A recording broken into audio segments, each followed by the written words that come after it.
आप सभी को नमस्कार है। आप लोग कैसे हैं? उम्मीद करते हैं आप लोग बहुत ही अच्छे होंगे, शानदार होंगे, ज़बरदस्त होंगे। तो आइए आज के मॉक टेस्ट नंबर 9 का डिस्कशन हम लोग स्टार्ट करते हैं। आज के मॉक टेस्ट का पहला क्वेश्चन जिसमें दिया हुआ है, हिना ने चक्रवृद्धि ब्याज की 8% वार्षिक दर पर 2 वर्षों के लिए 20,000 की धनराशि उधार ली, तो चक्रवृद्धि ब्याज ज्ञात कीजिए। देखिए यहाँ पे 8% है पर एनम, 2 वर्षों के लिए करना है। हम क्या करें, ट्री मेथड से जाएंगे तो बहुत ज़्यादा टाइम लगेगा। अगर हम ये निकाल लें कि 2 वर्ष के बाद ओवरऑल हिना को कितना परसेंट चुकता करना पड़ेगा, तो हमारा कैलकुलेशन आसान हो जाएगा। तो 8% का इंटरेस्ट देगा तो 2 साल के बाद ओवरऑल कितना इंटरेस्ट देगा, हम ये निकाल लें कि 2 साल के बाद कितना परसेंट इंटरेस्ट देगा। तो 8 का स्क्वायर करेंगे तो कितना होगा, 64। उसके दशमलव डालना है। 8 का डबल करेंगे तो 8 का डबल कितना होगा, 16। हिना को 2 साल के बाद 16.64% इंटरेस्ट चुकता करना पड़ेगा। लेकिन हमें इंटरेस्ट किस पे निकालना है, 20,000 पे। इंटरेस्ट हमें फाइंड करना है 2 साल का। किस पे फाइंड करना है, 20,000 पे। 20 पे 3 जीरो का हम क्या निकाल रहे हैं, 16.64%। तो 16.64% परसेंटेज मतलब कि नीचे में 100 से, और अगर ये दशमलव हटाएंगे तो 100 से हम नीचे गुना करेंगे। ये देखिए 4 जीरो से यहाँ पे 4 जीरो चला गया। 1664 का डबल कितना होगा, गुना करिए। या ये समझिए कि 1600 का अगर हम डबल करेंगे तो कितना होगा, 3200। और 64 का डबल करेंगे तो 128। तो 3200 प्लस 128 कितना होगा, 3328। यही हमारा इंटरेस्ट हुआ। 2 साल के बाद हिना को 3328 रुपया ब्याज देना पड़ेगा। चलते हैं नेक्स्ट क्वेश्चन पे। नेक्स्ट क्वेश्चन में दिया हुआ है कि अमीषा किसी कार्य को स्वयं 14 दिनों में पूरा कर सकती है। यहाँ पे दिया कि अमीषा किसी काम को 14 दिनों में पूरा कर सकती है।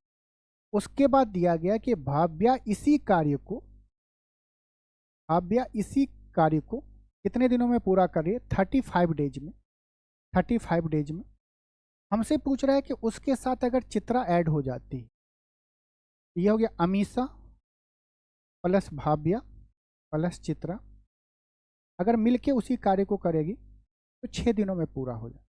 हमसे पूछा जा रहा है कि चित्रा अकेले उस कार्य को कैसे कितने दिनों में पूरा करेगी।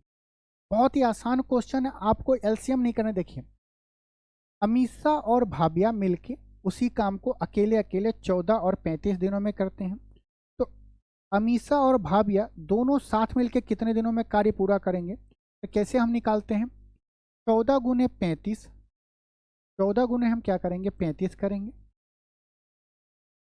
और दोनों साथ में काम करें तो दोनों को ऐड करेंगे तो ये हो जाएगा 14 है। अगर हम 7 से काटे तो 7 पच्चे 35, सत्तू सत्तू 49। 7 से ये जाएगा 14 दो बार में। इसका मतलब हो कि अमीषा और भाव्या उसी कार्य को साथ मिलके काम कितने दिनों में पूरा करेगी, 10 दिनों में। हमें दिया गया कि अमीषा भाव्या और चित्रा मिलके उस कार्य को 6 दिनों में, और अमीषा और भाव्या मिलके 10 दिनों में पूरा कर रही हैं। तो चित्रा कितने दिनों में उसी कार्य को पूरा अकेले करेगी। देखिए हम चित्रा निकालने के लिए 6 गुने 10 करेंगे। 6 गुने 10 डिवाइड बाई 6 में से 10 जाएगा, हम मॉड लेते हैं तो 10 में से 6 घटाएंगे तो कितना होगा, 4। ये जाएगा 2 बार में, ये जाएगा 3 बार में, 3 दूनी 6, ये जाएगा 5 बार में। 5 तिये 15। हमारा आंसर क्या हो गया कि चित्रा अकेले उस कार्य को कितने दिनों में पूरा करेगी, 15 दिनों में। इससे शॉर्ट इस टाइप के क्वेश्चन को आप नहीं कर सकते हैं। आइए नेक्स्ट क्वेश्चन पे चलते हैं। इस क्वेश्चन में दिया गया है कि यदि किसी आयत की लंबाई और परिमाप पेरीमीटर दिया गया है 3:20 में के अनुपात में, तो उसकी लंबाई और चौड़ाई का अनुपात ज्ञात करिए। देखिए ये दिया गया पेरीमीटर का वैल्यू कितना है, 20 यूनिट है। तो जो हमें लंबाई और चौड़ाई क्या होता है, किसी भी आयत का पेरीमीटर क्या होता है, 2 × L+B। मतलब कि दोनों को हम ऐड करेंगे, अगर उसमें 2 से गुना करेंगे तो 20 यूनिट आना चाहिए, बिल्कुल आना चाहिए। देखिए पहला ऑप्शन देखते हैं, ये क्या है, L और B का रेशियो हमसे पूछ रहा है। 3 और 7 10, 10 का 2 गुना करेंगे तो 20, हमारा पेरीमीटर 20 आ रहा है। आगे चेक करें, 6 3 9, 9 दूनी 18, पेरीमीटर 20 नहीं आ रहा है तो ये नहीं होगा। 5 3 8, 8 का डबल करेंगे तो 16, 20 के बराबर नहीं है। 4 3 7, 7 का डबल 14, एक ही ऑप्शन हमारा बचा क्या, ऑप्शन ए हमारा सही है। आइए इस क्वेश्चन को अगर हमें आपको ओरली करना पड़ेगा तो कर लिए, लिख के कैसे करें। मान लिया लंबाई एल होगा और चौड़ाई को अगर बी माने तो परिमाप क्या होगा 2 इंटू एल प्लस बी। इसका रेशियो दिया गया है 3/20। अगर हम 2 से काटेंगे तो ये कितना हो गया 10। यहाँ से हम लेंगे तो क्या होगा 10L, इसको इसमें गुना करेंगे, इसको इसमें गुना करेंगे तो ये हो गया 3L प्लस 3B। 3L इस साइड आएगा तो 7L हो जाएगा, इक्वल टू ये प्लस में है 3B। तो L और B का रेशियो क्या होगा 3:7। लेकिन क्या एग्जाम में इतना लिखने का ज़रूरत नहीं है, कुछ चीज़ को आपको ऑप्शन से भी देख के कैलकुलेट करके आंसर लाना पड़ेगा। नेक्स्ट क्वेश्चन देखिए, एक रेलगाड़ी 90 किलोमीटर प्रति घंटा की चाल से चल रही है, वह 15 मिनट में कितने मीटर की दूरी तय करेगी। देखिए यहाँ पे 90 है, यहाँ पे 15 है, जो भी आएगा उसमें 9 का मल्टीपल आएगा। 9 का मल्टीपल हम चेक करेंगे कौन सा है, पहला देखेंगे 5 3 8 2 10, ये 9 का मल्टीपल नहीं है। 5 4 9 2 11, ये भी 9 से डिवाइड नहीं हो रहा है। इसको अगर करें 5 3 8, ये भी 9 से डिवाइड नहीं हो रहा है। 5 4 9, ये 9 से डिवाइड हो रहा है। हमारा आंसर यही होगा। लेकिन इस क्वेश्चन का अगर हम डिस्टेंस निकालना चाहे, जिस स्टूडेंट को निकालना है तो कैसे निकालेंगे।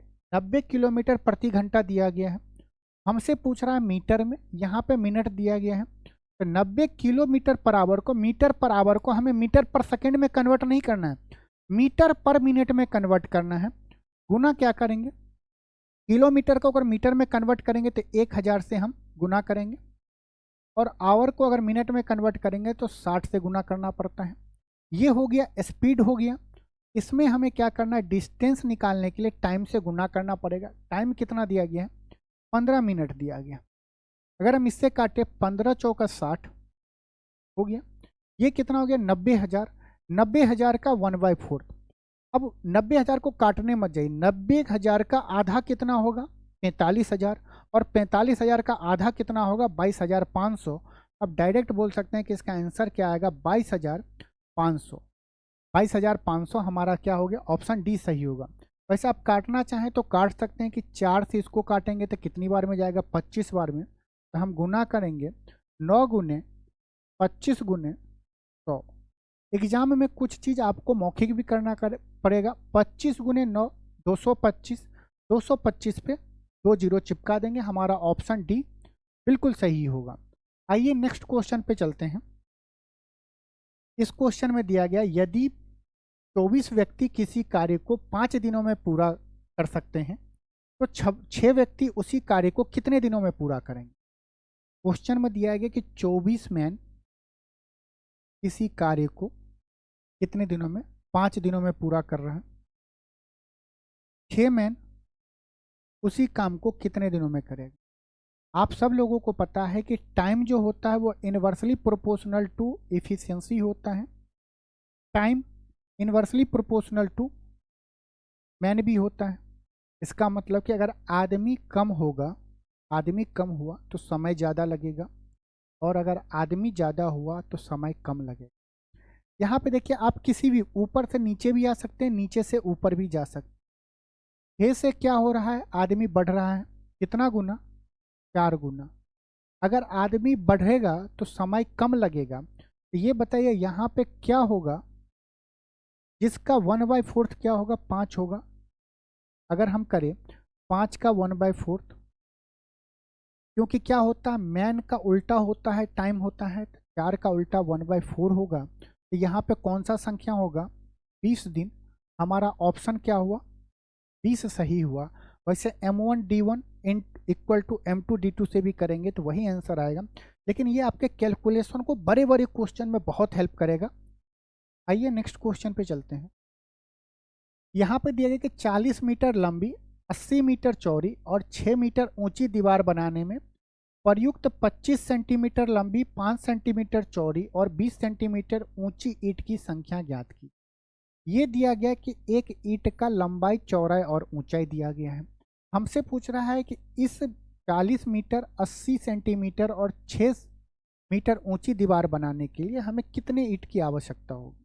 हम क्या करते हैं ऐसे कंडीशन में, हम मान लेते हैं कि जो ईंट आवश्यकता होगा वो n होगा, n गुना वॉल्यूम ऑफ, हम ईंट निकाल लेते हैं, वॉल्यूम ऑफ ईंट, और हम निकाल लेते हैं दीवार। तो क्या होता है, वॉल्यूम ऑफ, टी से डिनोट करते दीवार, इसको हम इक्वेट कर देते हैं। वॉल्यूम ऑफ ईंट क्या होगा, ये देख रहे हैं, ये क्या है, क्यूबाइड है। क्यूबाइड का वॉल्यूम क्या होता है, L into B into H होता है। हम क्या करेंगे, n गुना L यहाँ पे क्या है 25 सेंटीमीटर गुना 5 सेंटीमीटर गुना 20 सेंटीमीटर। ये क्या हुआ, एक ईंट का वॉल्यूम हुआ। हमसे पूछ रहा है कि कितने ईंट की आवश्यकता पड़ेगी। इक्वेट करेंगे उस दीवार का, दीवार कैसा है, ये भी क्यूबाइड है, तो हम इसका वॉल्यूम निकालेंगे तो L into B into H होता है 40। ये देखिए यहाँ पे सेंटीमीटर में है तो हमें मीटर को भी सेंटीमीटर में कन्वर्ट करेगा। 1 मीटर बराबर कितना सेंटीमीटर होता है, 100 सेंटीमीटर। तो 40 मीटर बराबर कितना होगा, 40 गुने 100 सेंटीमीटर गुना 80 सेंटीमीटर और गुना है मीटर, मीटर को सेंटीमीटर में 100 से गुना करें, कर दिए। यहाँ से देखिए कि अगर हम इसे सॉल्व करना चाहें तो n बराबर क्या होगा, 40 गुना 100 गुना 80 गुना 6 गुना 100 डिवाइड बाय 25 गुना 5 गुना 20। आपको इतने को सॉल्व करना है तो हमें ईंट की संख्या पता चल जाएगा। लेकिन अगर आप गौर से देखें तो 6 है, 6 में क्या है, 3 है। 3 का विभाज्यता का नियम क्या होता है, सम ऑफ डिजिट, अगर 3 से भाग होगा तो वो पूरी संख्या 3 से भाग होगा। इतना कैलकुलेशन अच्छा है कि हम 3 का विभाज्यता का नियम देख ले रहे हैं। देखिए ये 3 से भाग हो जाएगा, सम ऑफ डिजिट कर रहे हैं, 7 5 12 ये भी भाग हो रहा है, 8 और 16 जो 3 से भाग नहीं होगा तो ये संख्या 3 से विभाजित नहीं हो रहा है। ये देखिए 9 विभाजित हो रहा है, यहाँ पे 6 भी विभाजित हो रहा है। 8 8 16 में अगर एक इसको दे देंगे तो 8 हो जाएगा, 15 विभाजित हो रहा है लेकिन नहीं होगा, ये संख्या हमारा 3 से विभाजित नहीं होगा। अब ऑप्शन सी में देखिए 5 4 9 3 से विभाजित हो रहा है, 7 2 9 3 से विभाजित हो रहा है, 4 3 से विभाजित नहीं हो रहा। इसका मतलब कि ये पूरी की पूरी संख्या 3 से विभाजित नहीं होगा। ये देखिए यहाँ पे क्या 8 6 14, 14 7 21 जो 3 से विभाजित होगा तो ये पूरी की पूरी संख्या क्या है, ऑप्शन डी हमारा सही है। जब हम इसे कैलकुलेट करेंगे तो ये आएगा 76,800 आंसर आएगा। आप कैलकुलेट करके देख लेंगे। ऑप्शन से एग्जाम में जाना बहुत आसानी है, अगर आपको विभाज्यता का नियम पता है तो कर सकते हैं, बाकी हमें कुछ देखना ही नहीं। हो सकता है कि अगर 3 से आता तो हम कोई एक और ऑप्शन को पकड़ के कोई एक और को देख लेते कि 4 से विभाजित हो रहा है कि नहीं हो रहा, या 8 से हम कर लेते। नहीं, कैलकुलेशन करना थोड़ा सा मुश्किल होता है, आपके एग्जाम में ज़्यादा टाइम लग सकते हैं। नेक्स्ट क्वेश्चन देखते हैं। ये देखिए tan theta plus cot theta equal to 6 दिया है।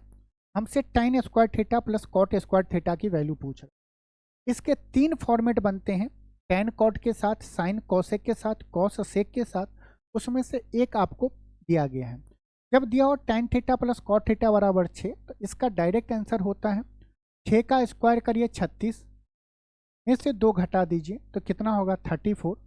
अगर आप गौर से देखें तो tan theta plus cot theta को हम क्या लिख सकते हैं, 1/tan थीटा इक्वल टू क्या है, ए है। अगर आप इसे गौर से देखें, अगर हम टेन थीटा को x मान ले तो ये किस फॉर्म में चला गया, x plus 1/x equal to 6 दिया गया है। हमसे पूछ रहा है x square plus 1/x square का वैल्यू बताइए। ये अलजेब्रा का हो गया, x प्लस 1/x दिया गया है, x square plus 1/x square क्या होगा, 6 का स्क्वायर 36, 36 में से 2 घटा देंगे तो 34। हमारा ऑप्शन ए हमारा बिल्कुल सही है। आइए नेक्स्ट क्वेश्चन पे। इसमें दिया गया कि 20 सेंटीमीटर त्रिज्या वाले एक वृत्ताकार प्लेट को रंगने के लिए 30 ml रंग की आवश्यकता होती है। इसी तरह से 80 सेंटीमीटर त्रिज्या वाले एक प्लेट को रंगने के लिए आवश्यकता रंग की मात्रा ज्ञात करें। यहाँ पे 20 है, 20 का स्क्वायर 400 होता है, 8 का स्क्वायर 64 होता है। अगर हम इसे काटेंगे तो क्या होगा, ये 8 मतलब 16 आएगा, 16 मतलब कि 8 का कोई मल्टीपल होगा या 16 का मल्टीपल होगा। देखते हैं, ये 16 का 450 नहीं, ये नहीं होगा, 300 नहीं होगा, 36 भी 16 का मल्टीपल नहीं है, 48 है 16 का, तो 480 16 से विभाजित हो रहा है। हमारा ये एक ऑप्शन सी हमारा सही होगा। कौन सा ऑप्शन सही होगा?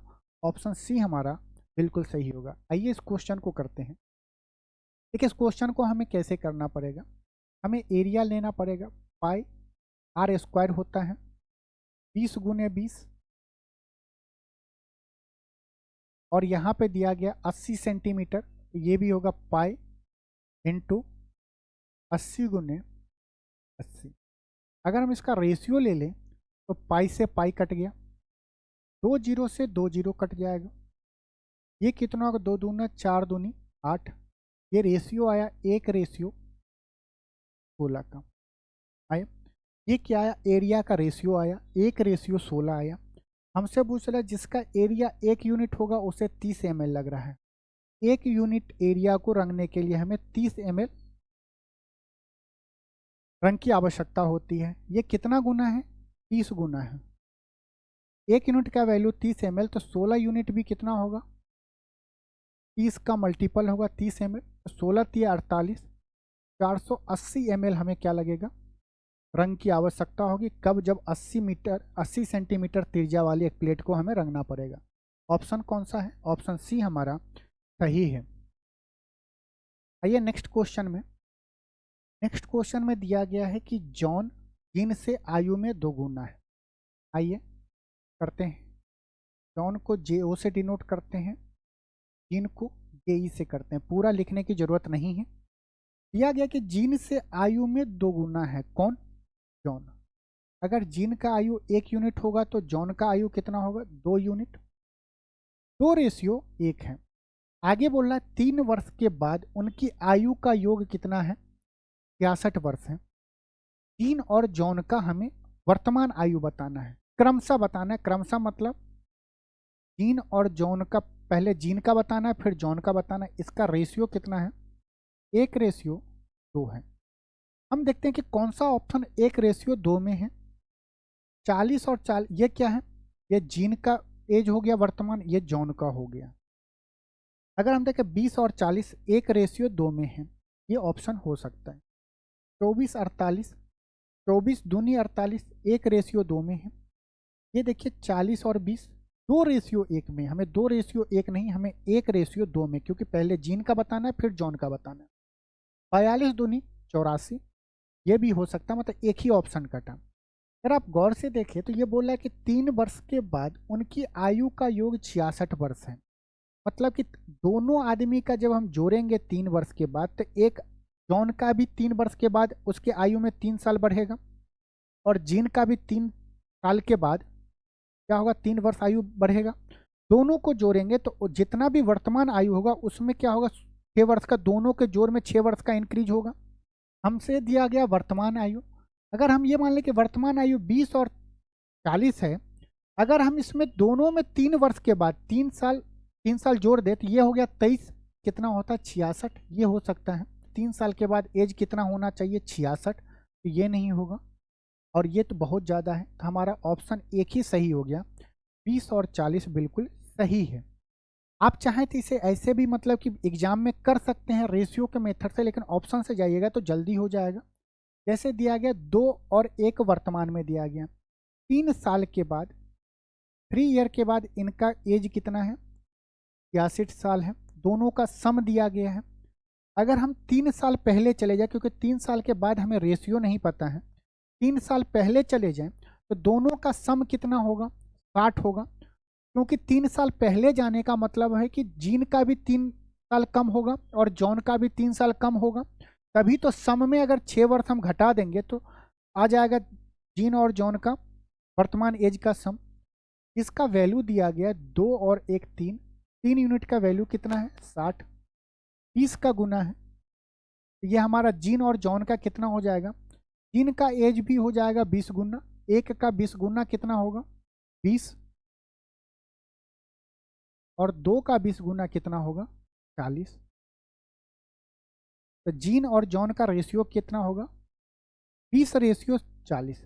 आप ये चीज लास्ट में जरूर देखिएगा, जीन और जॉन, पहले जीन का पूछ रहा है फिर जॉन का पूछ रहा है, क्रमशः पूछ रहा है। क्या पूछ रहा है आपसे? रिस्पेक्टिवली, मतलब कि जैसे लिखा हुआ उसी के वे में आपको आंसर देना पड़ेगा। आइए नेक्स्ट क्वेश्चन देखते हैं। नेक्स्ट क्वेश्चन में which of the following rational number lies between 1/4 and 1/2? इन दोनों के बीच में कौन सा रेशनल नंबर लाई करता है?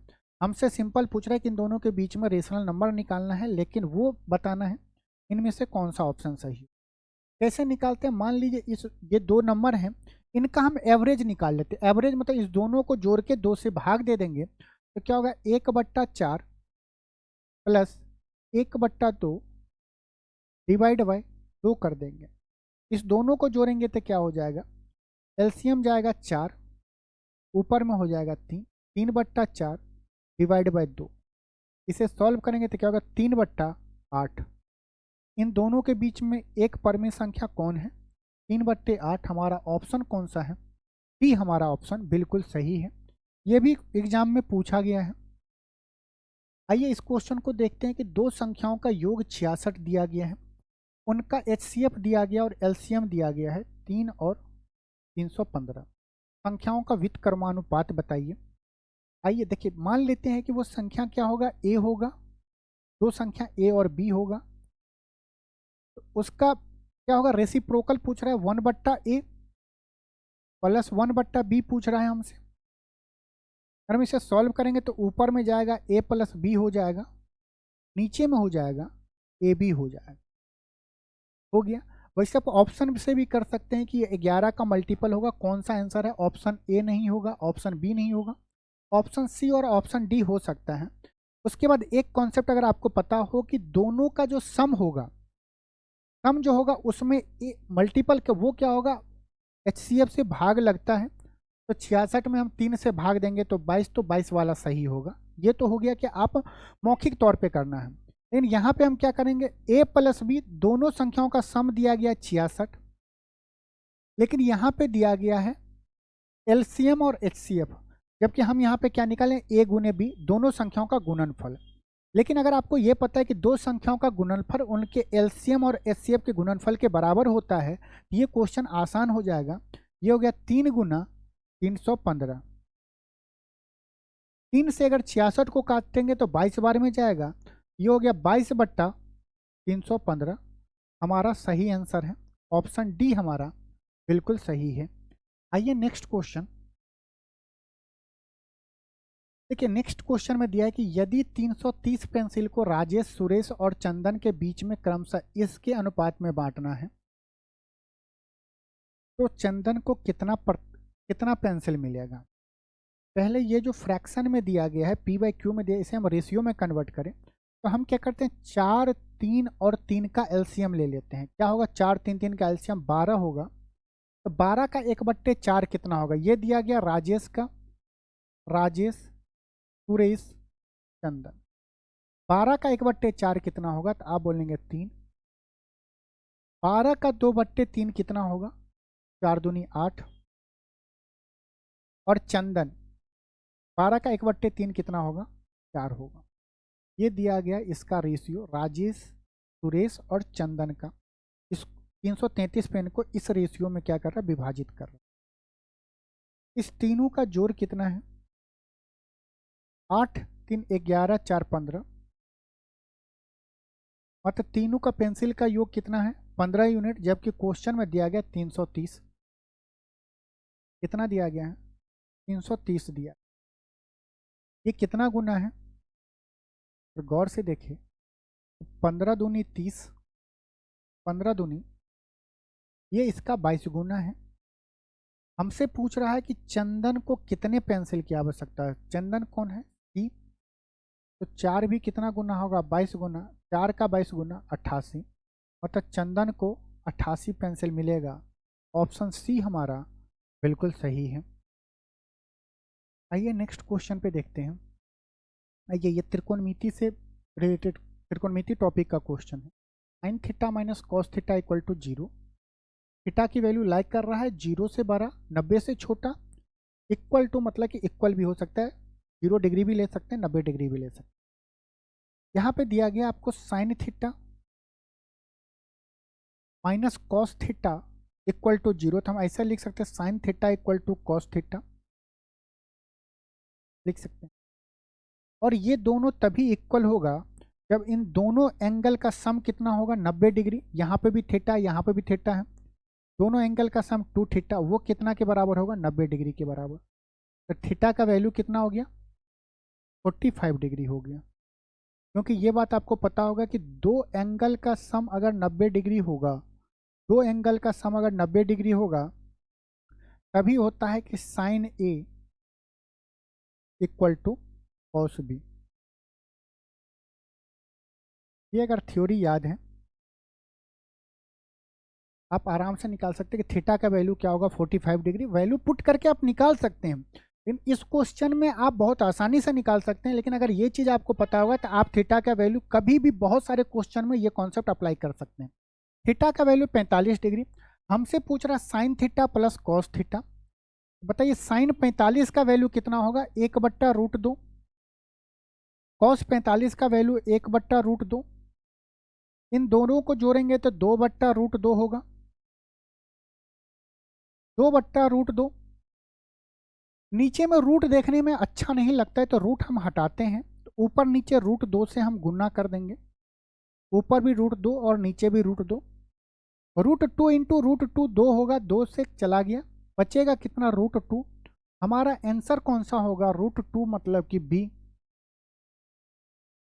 तो इस क्वेश्चन में आपको ये वाला कॉन्सेप्ट पता होना चाहिए तो मज़ा आ जाएगा।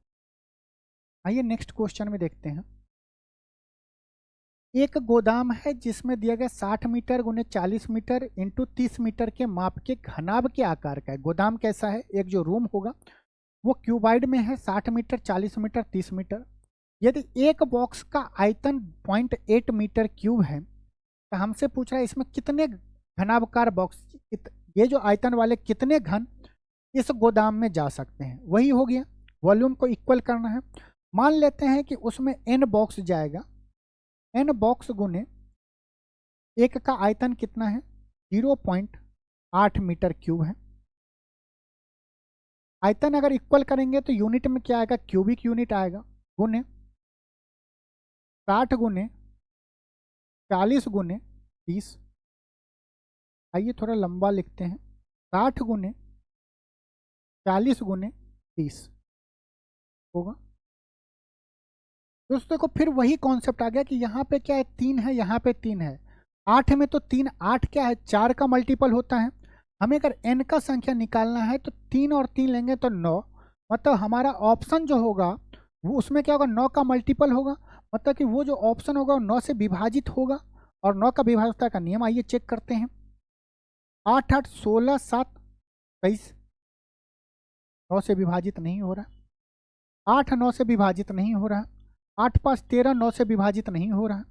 ये देखिए 9 जो है सम ऑफ डिजिट 9 आ रहा है जो 9 से विभाजित हो रहा है, हमारा एक ही आंसर होगा 9000। बाकी अगर आप इसे कैलकुलेट करेंगे तो n का वैल्यू कितना आएगा 90000 आएगा। ये 9000 नहीं सॉरी 90000 है, इसका डिजिट जोड़ेंगे तो 9 आएगा, 9 से विभाजित होगा था। इसको जब n का वैल्यू निकालेंगे, n क्या है हम मान लें कि ये n बॉक्स इसमें रखे जा सकते हैं, n का वैल्यू हम निकाल लिए 90000। बहुत सारे क्वेश्चन को आप ऑप्शन के मेथड से कर सकते हैं, बाकी आप कैलकुलेशन में फंसना चाहते हैं तो कैलकुलेशन करते रहिए। यहाँ पे दिए गए एक भिन्न के अंश और हर का योग 11 है। जब ये देखिए तो देखिए अंश और हर का योग कितना है 9 और 2 11, 8 3 11, 7 4 11, 6 5 11। बोल रहा है कि यदि अंश से 1 घटाया जाता है तो भिन्न 1/4 के बराबर हो जाता है। यहाँ पे देखिए हर क्या है 4 है, मतलब कि जो भी आंसर होगा वो या तो 4 होगा या मतलब बोल सकते हैं कि नीचे 4 मतलब कि 2 का मल्टीपल होगा। देखिए नीचे यहाँ पे 9 है तो ये ऑप्शन नहीं हो सकता है, यहाँ पे 6 है, देखिए यहाँ पर नीचे में 3 आ रहा है, ऊपर में 5 है, तो ये डाउटफुल है, 2 का मल्टीपल है, तो हम 4 का भी चेक कर लेंगे, या तो 4 होगा या 8 होगा या 12 होगा। यहाँ पे देखिए 7 बिल्कुल भी नहीं है, हम 2 में फंसे हैं, 3/8 और 5/2। अगर हम 2 के मल्टीपल पे चेक करेंगे, देखिए बोल रहा है कि अंश में 1 घटाया जाए। अगर हम 3 में 1, अंश क्या होता है ऊपर वाला, 3 में से 1 घटाएंगे तो 2, 2/8 कितना होगा 1/4। अगर अंश में से हम इस मान ले कि ये सही होगा, अंश में 1 घटाएंगे तो ऊपर में 2, नीचे में 8, ये किसके बराबर आ जाएगा 1/4। ऑप्शन बी हमारा सही है। अगर हम इसमें 1 घटाएंगे तो ये क्या हो जाएगा 4/6, जो कि बराबर नहीं आ रहा 1/4 का, ये बिल्कुल भी नहीं होगा। हमारा ऑप्शन बी हमारा बिल्कुल सही होगा। आइए नेक्स्ट क्वेश्चन पे चलते हैं। बोला जा रहा है कि यदि एक बर्तन को भरने में 1.5 लीटर की क्षमता वाले गिलास से 15 गिलास दूध डालना पड़ता है, कोई भी बर्तन होगा उसमें अगर 1.5 लीटर की क्षमता वाले गिलास से अगर हम डालें, क्या दिया है 1.5 लीटर, अगर डालेंगे तो कितना बार डालना पड़ेगा कि वो बर्तन भर जाएगा, 15 गिलास दूध डालना पड़ता है। तो हमसे पूछ रहा है यदि प्रत्येक गिलास की क्षमता 0.5 कर दें, 0.5 लीटर कर दें, तो उसमें कितना गिलास हमें डालना पड़ेगा, ये पूछ रहा है। देखिए गिलास क्या है, गिलास को हम उसका जो क्वांटिटी है उसको हम कम कर रहे हैं तो ज़्यादा बार लगेगा। वही इनवर्सली प्रोपोर्शनल जो हम वहाँ पे टाइम में बता रहे थे, 24 को 5 दे रहा है तो 6 का कितना होगा, आप बिल्कुल निकाल सकते हैं इसे। ये इसका कितना गुना है, या हम ऐसे कर सके ये इसका कितना गुना है, आप बोलेंगे ये इसका 3 गुना है। यहाँ पे क्या संख्या होगा जिसका 1/3 हमारा क्या हो जाएगा 15 होगा। बताइए अगर नहीं समझ में आया तो 15 को 1/3 से भाग दे दीजिए, 15 को 1/3 से भाग दे दीजिएगा, ये कितना आया हमारा 45 आया। हमारा क्या आया 45, जो ऑप्शन हमारा कौन सा सही है, ऑप्शन डी हमारा बिल्कुल सही है। अगर ये वाला चीज़ आपको नहीं सही, इसको x मानिए, अगर हम इसे x मान लेते हैं तो हम मान लेते हैं कि 1.5 लीटर गुने 15 इक्वल टू 0.5 गुने x। 0.5 से ये कितनी बार में जाएगा 3 बार में जाएगा, 15 3 45, x का वैल्यू कितना है 45। मतलब अगर आधा लीटर वाला गिलास होगा तो हमें 45 गिलास हम डालेंगे तब वो बर्तन भर जाएगा। आइए नेक्स्ट क्वेश्चन पे चलते हैं। इस क्वेश्चन में दिया है एक व्यापारी ने क्रय मूल्य के बराबर लाभ प्रतिशत पर अपना माल बेचा है, अपना माल इतना रुपया में बेच दिया, तो क्रय मूल्य ज्ञात की। ये जो क्वेश्चन है अगर आप इसे सॉल्व करने जाएंगे तो इसमें क्वाड्रेटिक इक्वेशन बनता है, बहुत लेंदी बनेगा। क्वाड्रेटिक इक्वेशन आपको सॉल्व करना आना चाहिए। क्वेश्चन में क्या बोला ये हम आपको समझाते हैं।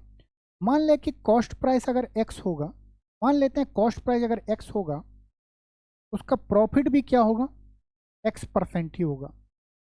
कॉस्ट प्राइस जितना होगा प्रॉफिट उतना ही परसेंट होगा। सेलिंग प्राइस हमें दिया है 171 दिया गया, हमें कॉस्ट प्राइस ये 4 में से कोई एक होगा। अब हम हिट एंड ट्रायल या ऑप्शन मेथड से जाएंगे तो बेस्ट अप्रोच होगा। देखिए अगर मान लीजिए हम मान लें कि कॉस्ट प्राइस अगर 90 हुआ, कॉस्ट प्राइस अगर 90 हुआ तो प्रॉफिट कितने का होगा 90 का 90%, 90 का 10% 9, तो 90% कितना 81, प्रॉफिट कितना होगा 81 रुपये का होगा। ये बात समझिए, तो प्रॉफिट कितना होगा 90% होगा।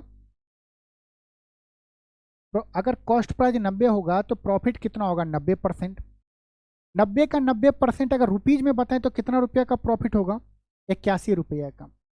सेलिंग प्राइस क्या होता है प्रॉफिट प्लस कॉस्ट प्राइस। कब प्रॉफिट के कंडीशन में, प्रॉफिट प्लस कॉस्ट प्राइस। हमारा प्रॉफिट कितने का हो रहा है 81 का हो रहा है प्लस 90, ये कितना आया 171। मतलब ये ऑप्शन हमारा बिल्कुल सही है, हम आगे नहीं जाएंगे। दूसरे में जाएंगे 70 का 70%, तो 70 का 70% कितना होगा 49 होगा। 70 प्लस 49 कितना होगा 7 4 11 119, 171 के बराबर नहीं आता है। तो हम ऑप्शन से जाके हम ऑप्शन के मेथड से जाके हम आंसर लगा सकते हैं। बाकी ये क्वाड्रेटिक इक्वेशन बनता है तो सॉल्व करने में थोड़ा सा टाइम लगेगा। आइए इस क्वेश्चन को देखते हैं। समांतर श्रेणी 3 8 13 18 23 दिया गया है, 50वां पद क्या होगा। ये एपी का क्वेश्चन है क्योंकि यहाँ पे अंतर क्या है 5, अंतर 5 है। तो जब हमें 50वां टर्म निकालना रहता है तो हम क्या करते हैं 50 से एक कम लेते हैं 49, 50 से एक कम लेंगे 49 में गुना करेंगे इनके डिफरेंस से। डिफरेंस कितना है 5, 49 गुने 5 जमा फर्स्ट टर्म क्या है 3 है। तो 49 गुने 5 टाइम लगेगा, तो 5 का गुना करने का सबसे आसान तरीका, एक जीरो लगा दीजिए तो 490। 490 का आधा कितना होगा 245। 245 में अगर 3 जोड़ेंगे तो कितना आएगा 248। हमारा आंसर कौन सा होगा, ऑप्शन बी हमारा बिल्कुल सही होगा। जब आपको कोई लास्ट पद निकालना रहेगा उसका वैल्यू कितना होगा, उसमें से एक घटा दीजिए तो 49, उसमें कॉमन डिफरेंस से गुना कर दीजिए 5, 49 गुने 5 प्लस फर्स्ट टर्म, तो वो 50वां टर्म क्या होगा 248 होगा। हमारा आंसर कौन सा हो गया, ऑप्शन बी। ये एपी का क्वेश्चन है। फार्मूला अगर इसका देना चाहें आप लोग को एन टर्म निकालने के लिए, तो ए प्लस n-1 इंटू डी होता है। यहाँ पे n हम कौन सा निकालेंगे 50वां निकालेंगे, तो यहाँ पे वैल्यू पुट करेंगे तो वही आएगा। कुछ चीज़ पे फार्मूला याद ना करके इस वे में अगर आप ध्यान में रखते हैं तो बहुत सारे बेनिफिट हो सकता है। नेक्स्ट क्वेश्चन देखते हैं। उस समचतुर्भुज का क्षेत्रफल ज्ञात कीजिए जिसकी विकर्ण की लंबाई 10 सेंटीमीटर और यह 8.2 सेंटीमीटर है। रोम्बस का एरिया क्या होता है बताइए, जल्दी से कोई कमेंट करके बताओ। रोम्बस का एरिया क्या होता है इन केस ऑफ डायगोनल, ये होता है 1/2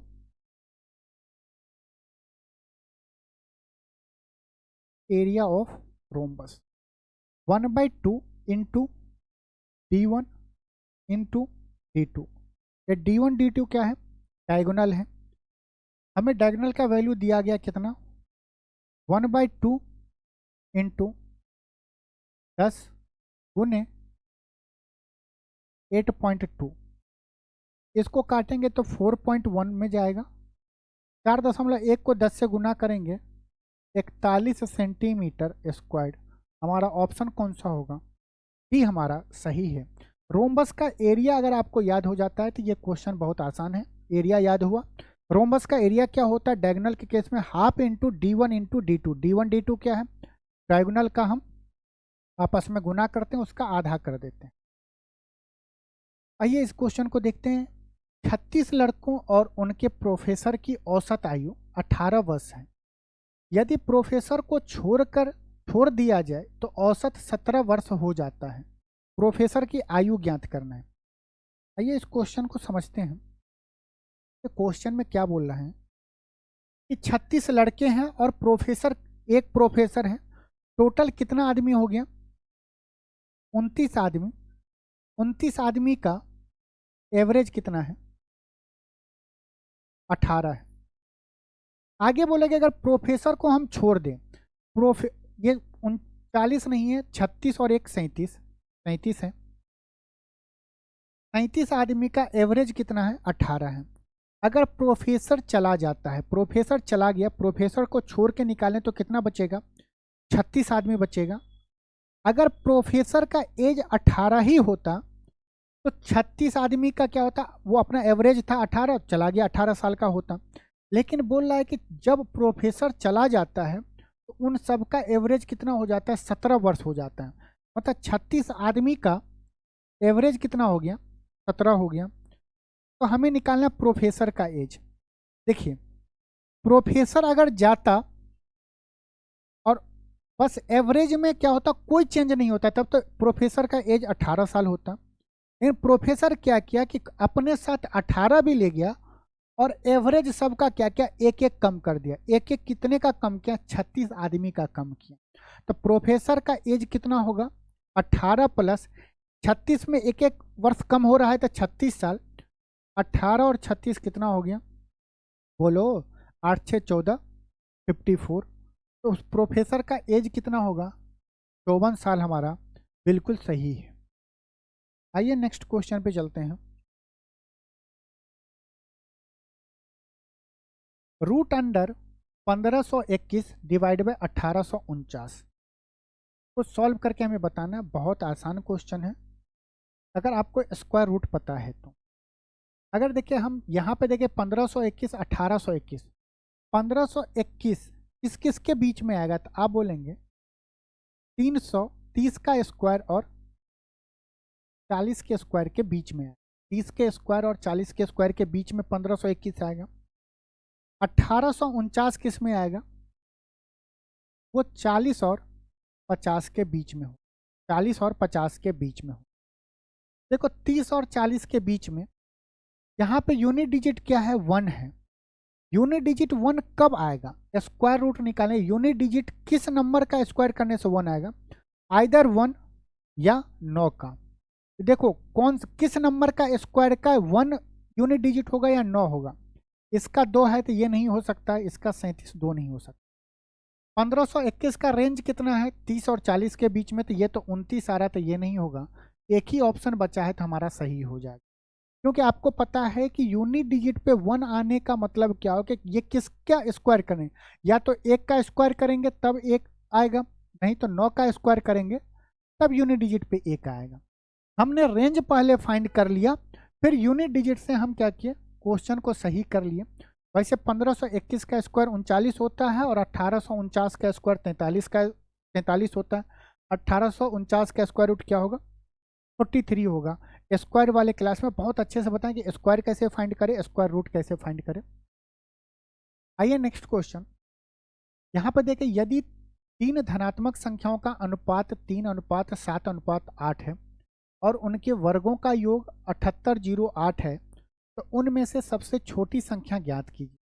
सबसे छोटी संख्या 3 होगा। अगर एक बार हम डिवाइड करें तो ये सब के सब संख्या क्या हो रहा है? 3 से डिवाइड हो रहा है। एक बार विभाजता के नियम पे हमेशा आपको ऑप्शन को चेक करना पड़ेगा। हमसे बोल रहा है कि 3 धनात्मक संख्या है, उनके वर्गों का योगफल मान लेते हैं x, क्योंकि क्या होगा अगर आप 3 का स्क्वायर करेंगे तो थोड़ा सा कन्फ्यूजन होगा। तो 3x का स्क्वायर कितना होगा? 9x स्क्वायर प्लस 7 का स्क्वायर कितना होगा? 49x स्क्वायर प्लस 8 का स्क्वायर कितना होगा? 64x स्क्वायर बराबर कितना दिया गया? 7808। 7808। 49 प्लस 9 58, 58। 58 में अगर हम 64 जोड़ेंगे 6 5 11, 118। 118 प्लस 4 कितना होगा? 122। टोटल का सम कितना हो गया? 122x स्क्वायर बराबर 7808। अगर 2 से काटे तो ये कितने बार में जाएगा? 61 बार में। 61x स्क्वायर बराबर इसका आधा कितना होगा? 3 दूनी 6, 9 दूनी 18, 0 4। एक्स स्क्वायर का वैल्यू क्या होगा? 3904 डिवाइड बाय 61। 61 से भाग देना है किस में? 3904 में। देखो एक में हम कितनी बार गुना करें कि 4 है? आप बोलोगे 4, इसको भूल जाओ।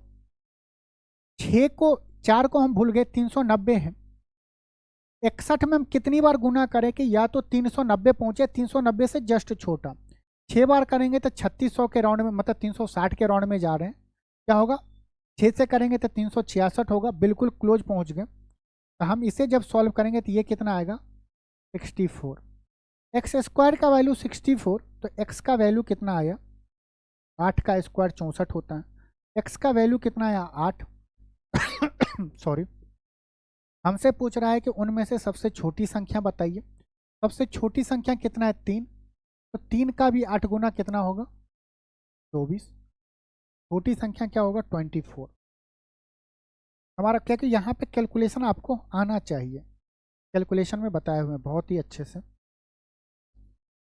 Next question, question number 23।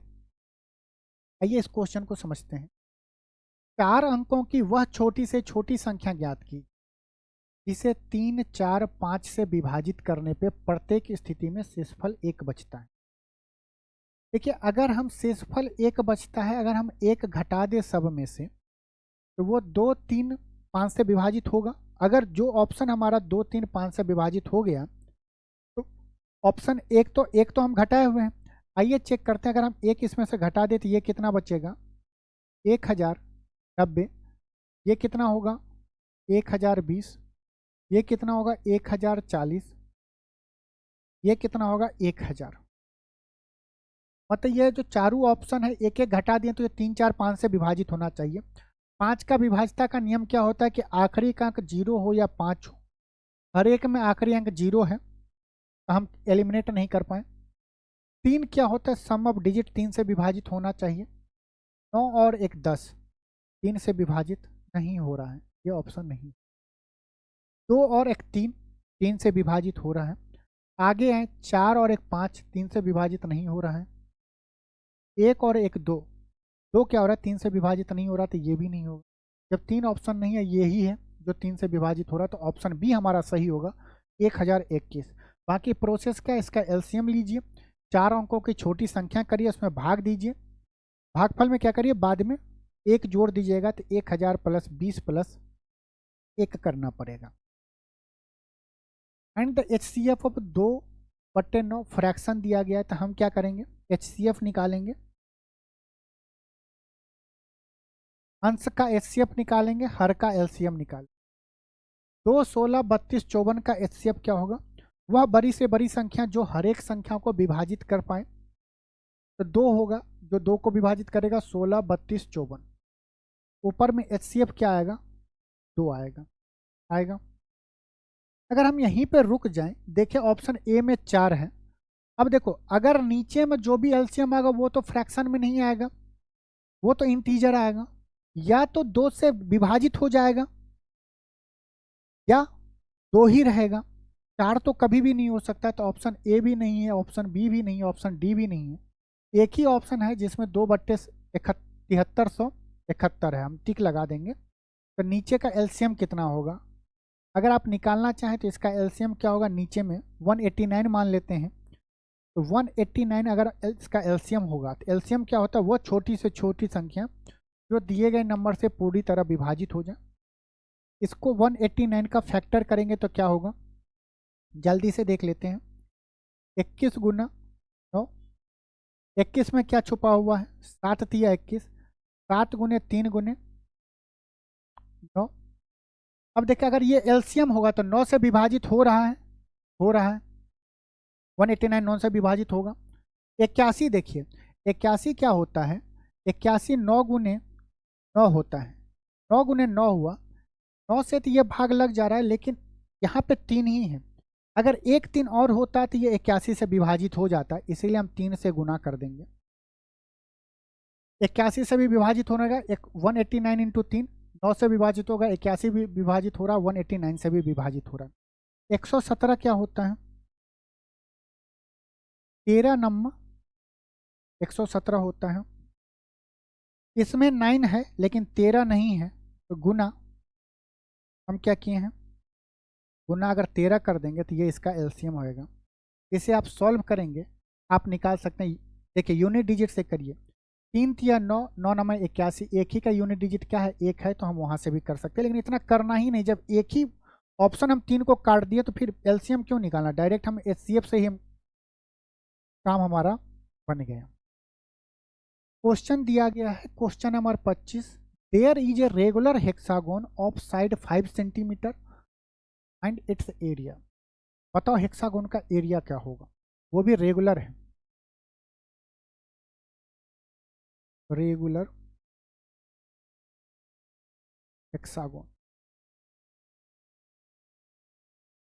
Area क्या होगा, किसी को याद है, ईमानदारी से बताना, हाँ या ना में जवाब। ना, ना जी ना है, तो क्या होता है, 3√3 डिवाइड बाई 2 इंटू साइड का, मान लिया साइड हम x मान ले, या x ना a माने, तो a का स्क्वायर, ये हो जाएगा 3√3 डिवाइड बाई 2 इंटू साइड क्या है 5 सेंटीमीटर, 5 का स्क्वायर 25, इसे सॉल्व करेंगे तो 25 या 75 √3 डिवाइड बाई 2। ऑप्शन कौन सा है, बी हमारा सही। तो मेंसुरेशन में अगर आपको फार्मूला याद है तो बहुत सारे क्वेश्चन आपको फार्मूला से भी हो जाएंगे, फार्मूला से ही हो जाएंगे। ये रेलवे का एग्जाम है, SSC का नहीं, जहाँ पे थोड़ा लॉजिकल, हाँ जैसे अभी हम लोग ना आयतन वाला किए थे कि कितना ईंट लगेगा, वहाँ पे आपको लॉजिकल चीज़ लगाना पड़ेगा। और अक्सर देखिए कि जब हमें वॉल्यूम को वॉल्यूम के साथ कंपेयर कर, जैसे मीटर क्यूब देख लिए, मतलब समझिए हमें उसको दूसरे वाले चीज़ का भी वॉल्यूम ही निकालना पड़ेगा। एक वृत्त के केंद्र से 5 सेंटीमीटर की दूरी पर एक 24 सेंटीमीटर लंबी जीवा है, वृत्त की त्रिज्या ज्ञात की। देखिए जीवा पे अगर पड़ेगा तो ये क्या होगा, दोनों पार्ट को बांटेगा तो 12 12 हो जाएगा। गौर से देखेंगे तो ये 5 है, 12 है। अगला कौन सा होगा, ट्रिपलेट में क्या होगा, 5 12 13। हमारा आंसर कौन सा होगा, ऑप्शन ए हमारा सही हो जाएगा। लेकिन आइए इस क्वेश्चन को थोड़ा सा आप एक बार विजुअलाइज कर लीजिए। ये मान लीजिए सर्कल है, क्वेश्चन में दिया गया है इस सर्कल के जो सेंटर से एक जीवा है, ये जीवा दिया गया है।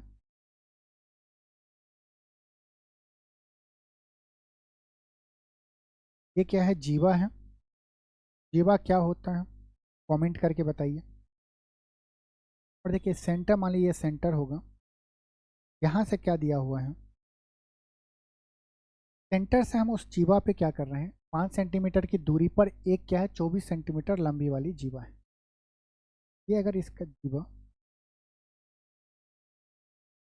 इसका लेंथ कितना है, 5 सेंटीमीटर। वृत्त के केंद्र से 5 सेंटीमीटर की दूरी, इसके बीच का डिस्टेंस कितना है, 5 सेंटीमीटर। ये क्या है, जीवा है, कॉर्ड है। अगर सेंटर से कॉर्ड पे अगर हम लाइन खींच रहे हैं तो ये क्या होगा, परपेंडिकुलर होता है जीवा जो है, और ये बराबर भागों में भी विभाजित करता है। टोटल जीवा का लेंथ अगर 24 है तो बराबर भागों मतलब कि ये 12 और ये 12। हमसे क्या पूछ रहा है, वृत्त का रेडियस, त्रिज्या पूछ रहा है। त्रिज्या क्या होगा, सेंटर से सरकमफ्रेंस की दूरी, ये आर होगा। ये 5 है, 12 है, ट्रिपलेट से क्या होता है, 5 12 का 13, नहीं तो हाइपोटेनस निकाल सकते हैं, 5 का स्क्वायर 25, 12 का स्क्वायर 144। ये कितना हो जाएगा, 13 का स्क्वायर 1169, स्क्वायर रूट होगा 13। हमारा आंसर आ गया। आपको हमेशा याद रखना है कि सेंटर से अगर जीवा पे लाइन डाल रहे हैं तो वो परपेंडिकुलर होगा और भुजा को, उस जीवा को इक्वल पार्ट में डिवाइड करेगा। दूसरी बात, जितना वैल्यू दिया होगा उसको करेंगे, हम निकाल लेंगे। रेडियस निकालना रहता है, आप एक बार क्वेश्चन में देख, जो जीवा दे उसका आधा करिए। रेडियस ये दिया गया जीवा का डिस्टेंस, वो हमें ट्रिपलेट, क्या इससे कोई ट्रिपलेट बन रहा है, अगर ट्रिपलेट बन गया तो डायग्राम नहीं बनेगा, सीधा बोलिए तो उसका वो होगा। नहीं तो अगर रेडियस निकालना तो सिंपल करिए, डिस्टेंस का स्क्वायर 5 का स्क्वायर प्लस जो जीवा का लेंथ होगा उसका आधा करिए, 12 का स्क्वायर, वही उसका क्या होगा, रेडियस हो जाएगा। इस क्वेश्चन को देखते हैं। कुछ क्वेश्चन एग्जाम में आपको ऐसे मिलते हैं जिससे अगर आप एक ऑप्शन से नहीं करेंगे आंसर सॉल्व हो जाएगा, लेकिन 2 मिनट 3 मिनट लगेगा। उन सब में से एक क्वेश्चन यही है, एक संख्या में 3 अंक है जिनका आपस में योग कितना है, 18 है, और बीच वाले अंक अन्य 2 अंकों के योग के बराबर है। देखिए एक संख्या क्या दिया गया, आइए, एक संख्या 3 अंक है जिनका आपस में योग 18 है। जोड़िए 5 5 10 8 18, 5 4 9 9 9 18, 9 6 3 9 18। ये क्या हो गया, 6 4 10 8 18। पहले लाइन से तो चारों ऑप्शन हमारा सही हो रहा है। दूसरे लाइन में क्या हो रहा है, और बीच वाला अंक अन्य 2 अंकों के योग के बराबर है। बीच वाला जो भी अंक होगा वो अन्य 2 अंकों के योग के बराबर होगा। 8 जो है 5 है, 5 10 इसके बराबर वो नहीं है तो ये कट गया। 9 देखिए 5 4 9, बीच वाला अंक अन्य 2 अंकों के योग के बराबर है। आगे देखिए 6 3 9, ये भी बीच वाला अंक अन्य 2 अंकों के योग के बराबर है। ये देखिए 8 और 10 ये बराबर नहीं। दूसरे वाले लाइन से 2 ऑप्शन कट गए। अब बोला कि यदि संख्या के अंक के क्रम को उलट देने पर संख्या 297 ज़्यादा हो जाती। अब बोला बीच मतलब आपस में अंक पलटने का, 4 के जगह पे 5 लिखेंगे, 5 की जगह पे 4 रखेंगे, बीच वाला अंक तो बीच ही में रहेगा। तो 495 और 594 बोल रहा है कि वो संख्या जब अंक पलटते हैं तो 297 अधिक हो जा रहा है। 495 से 594 क्या 200 अधिक है। अगर आपको कन्फ्यूजन होता है, जब आप इसे घटाएंगे तो देखिए कितना ज़्यादा हो रहा है। ये कितना हो जाता है, 495 में हम क्या जोड़े कि 594 हो जाए। आप बोलेंगे अगर हम 100 जोड़ते तो 595 होता, एक कम 99 जोड़ेंगे। अंक पलटने पे वो क्या हो रहा है, 99 अधिक हो रहा है, तो ये नहीं होगा। एक ही ऑप्शन बचा जो हमारा सही होगा। अगर इसे चेक करें, अंक पलट रहे हैं तो बीच वाला अंक बीच में ही रहेगा, यहाँ पे 6 जाएगा और यूनिट डिजिट पे 3 जाएगा। इस दोनों का अंतर कितना होगा, 693 में से अगर 396 घटा रहे हैं तो वो कितना आ रहा है, 297 आ रहा है। हमारा ऑप्शन कौन सा होगा, ऑप्शन सी हमारा बिल्कुल सही है। तो कुछ क्वेश्चन के ऑप्शन के मेथड से अगर आप जाते हैं, ऑप्शन के थ्रू ही जाएंगे तो आसानी से सॉल्व कर पाएंगे। आइए नेक्स्ट क्वेश्चन देखते हैं। यहाँ पे देखिए कि साइन ए माइनस बी दिया गया, कॉस ए प्लस बी दिया है। दोनों के एंगल का सम जो है वो 0 डिग्री से बड़ा, 90 डिग्री से छोटा या 90 डिग्री के बराबर है। A is greater than b, then find the a और बी का वैल्यू पूछ रहे हैं। हम अभी आपको बताए थे कि जब ऐसा आ जाए कि साइन ए बराबर साइन बी, तो दोनों एंगल का सम कितना होगा, 90 डिग्री। अब बोलेंगे सर यहाँ पे दिख नहीं रहा, देखो यहाँ पे भी 1/2 है, यहाँ पे भी 1/2 है। इसका मतलब कि sine A minus B equal to sine A plus B होगी, कॉस ए प्लस बी हो जाए, किया गया, जिसका वैल्यू 1/2 है। और जब ये दोनों इक्वल है तो इन दोनों के एंगल का सम कितना होगा, 90 degree. A minus B plus A plus B equal to कितना, 90 डिग्री। बी से बी कट जाएगा तो 2a बराबर कितना होगा, 2a बराबर 90 डिग्री। ए बराबर 45 डिग्री, ए बराबर कितना होगा, 45 degree.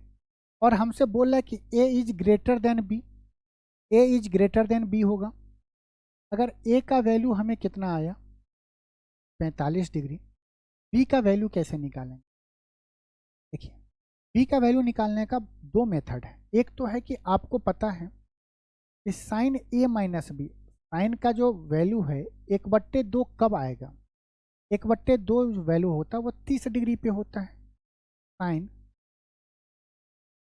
A minus B equal to आपको 1/2 दिया है।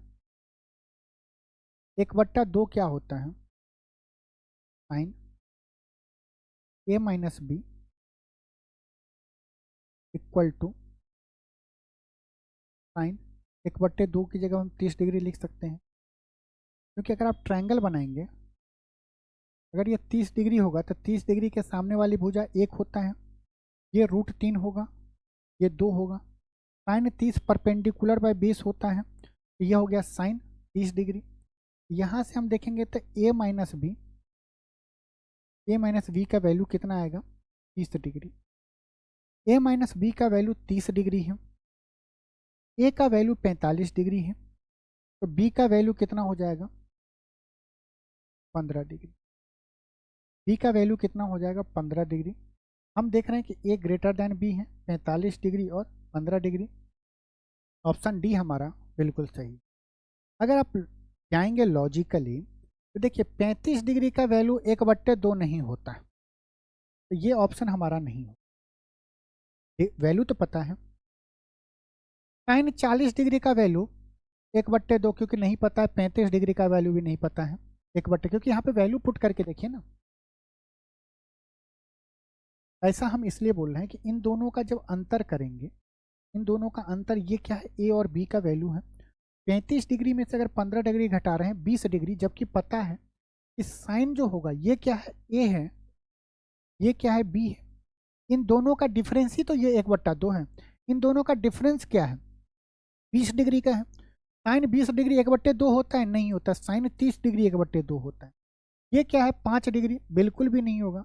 3 जो कट गया, यहाँ पे 5 डिग्री 5 डिग्री। हमें पता है कि साइन 30 डिग्री का वैल्यू 1/2 होता है। 45 डिग्री माइनस 15 डिग्री 30 डिग्री, यही हमारा एक ऑप्शन क्या होगा, ऑप्शन डी बिल्कुल सही होगा। ऑप्शन से भी जा सकते हैं या इसे आप सॉल्व कर सकते हैं, इसलिए इसको सॉल्व करना बता दें क्योंकि त्रिकोणमिति में स्टूडेंट को फॉर्मूला नहीं याद रहता है। तो फिर उसमें इस चीज़ पे के अप्रोच में जाने में थोड़ा सा दिक्कत होगा। बाकी हमने ऑप्शन से भी बता दिया। आइए नेक्स्ट क्वेश्चन, लास्ट के टाइम पे है तो थोड़ा सा आपसे भी करवा लेते हैं। यह 9.08 घंटे को आप घंटे, मिनट और सेकंड में किस प्रकार लिखेंगे, बताइए। ये क्वेश्चन होमवर्क के लिए छोड़ दें अगर आप बोलेंगे तो। देखिए बहुत ही आसान क्वेश्चन है, ये क्वेश्चन सब आपको खुद करना पड़ेगा। देखिए 9.08 घंटे को आप घंटे, मिनट और सेकेंड में बदलिए। 9.08 मतलब कि ये 9 आवर लिख सकते हैं। जब हमें मिनट में कन्वर्ट करना होगा तो ये क्या है, 0.08 आवर है। 0.08 आवर को हमें मिनट में कन्वर्ट करने के लिए 60 से क्या करना पड़ता है, गुना करना पड़ता है। ये कितना वैल्यू आएगा, दशमलव हटाएंगे तो नीचे में 2 जीरो जाएगा, 1 जीरो से 1 जीरो कट गया, 8 छक 48। ये क्या आया, 9 आवर 4.8 मिनट आया, 4.8 मिनट आया। हम इसे क्या लिख सकते हैं, 9 आवर 4 मिनट। ये क्या 0.8 मिनट है। अब 0.8 मिनट को हमें सेकेंड में कन्वर्ट करने के लिए, 1 मिनट में 60 सेकेंड होता है तो 0.8 में कितना सेकेंड होगा, 0.8 गुने 60 सेकेंड। ये कितना, 8 छक 48, दशमलव से 1 जीरो चला गया। ये आया 9 आवर 4 मिनट और 8 छक 48, 48 सेकेंड। 9 घंटा 4 मिनट 48 सेकेंड को हम क्या लिखते हैं, 9.08 आवर। ये कन्वर्जन आपको पता होना चाहिए कौन सा सही है, 9 घंटा 4 मिनट 48 सेकेंड। ऑप्शन ए हमारा सही है। लास्ट क्वेश्चन देखिए, दिया गया है 20 लीटर, 20 लीटर में 150 किलोमीटर जा रहा है, 30 लीटर में कितना जाएगा। देखिए 20 लीटर में गाड़ी 150 किलोमीटर जा रहा है तो 30 लीटर में कितना जाएगा, गाड़ी वही है। अगर हम गौर से देखें तो ये क्या है, 7.5 गुना है, तो ये भी क्या होगा 7.5 गुना। 30 का 7.5 गुना, 30 का 7.5 गुना क्या होगा। अब गौर से देखें तो देखिए ये 30 का 30 मतलब कि 3 से गुना होना होगा, मतलब कि जो आंसर आएगा उसमें 3 अवेलेबल होगा तो 3 से विभाजित का नियम। 6 एक साथ नहीं है, 2 नहीं है, 5 4 9 है, 7 5 12 1 13, 3 से विभाजित नहीं, ये हो रहा है। एक ही ऑप्शन सही होगा। 30 में 7.5 से करेंगे तो कितना आएगा, 225 किलोमीटर जाए। गुना कर सकते हैं, 1 दशमलव हटाइएगा, 75 तिया दिक्कत होगा तो हम क्या करेंगे, 75 को 25 तिया 75 होता है, 25 नंबर 225 होता है, दशमलव से दशमलव चला जाए। लेकिन इतना ना लिखना पड़े, ऑप्शन को देखते हुए ही आप क्या कर सकते हैं। देखिए 30 लीटर है, आपको ये पता चल जाएगा जो भी वैल्यू आएगा उसमें 30 से गुना होगा तो 3 का मल्टीपल आप निकाल। तो चलिए आज के लिए मॉक टेस्ट हमने क्या क्या पूरा डिस्कशन कर लिए हैं। इस टोटल 30 क्वेश्चन का आप एक बार खुद से भी प्रैक्टिस करेंगे। हमने टोटल मॉक टेस्ट का PDF टेलीग्राम में हम अपलोड कर दिए हुए हैं। तो चलिए मिलते हैं नेक्स्ट मॉक टेस्ट में, तब तक के लिए आप सब लोगों से विदा लेते हैं। अपना ख्याल रखिएगा, नमस्कार।